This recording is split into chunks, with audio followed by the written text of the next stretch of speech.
Hi, my name is Graham Potter, and in the workshop today we've got this scruffy Japanese larch.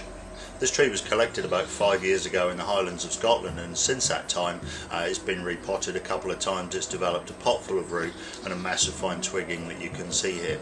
It's the middle of winter, and so now is the time that we can really start to work on these trees. It's very difficult to work on larch when the foliage is on the branches because it makes wiring almost impossible. Also at this time of year the branches are very flexible and we can get some considerable bends into the branches of this tree to really begin to create some interesting style. It is a young tree, but it is well established, so now is a good time to start work.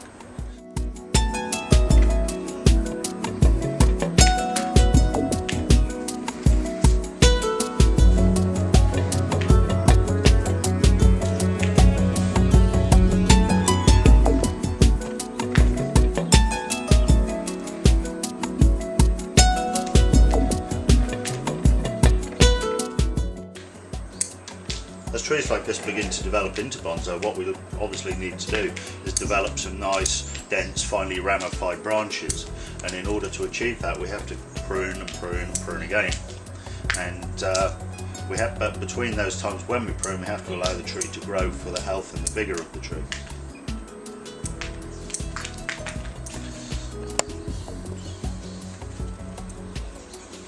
The tree has lots of long shoots, as you can see here, and this is really no use to us in the final design of this tree, so it's just a matter of shortening this back. And larch has got copious amounts of buds along the twigs, so here I'm pruning to 2 or 3 buds on each twig, so next summer from the end of every one of these twigs will be 2 shoots. That helps us to begin to build up the ramification in the tree, which ultimately goes to make the foliage pads.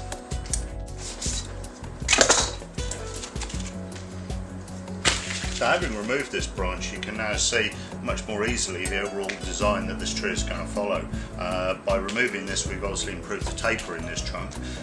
This is going to become the apex on this side of the tree, and then we're going to be able to use this long branch here, which is nice and flexible, to be able to build the apex, the higher apex, on this trunk over here.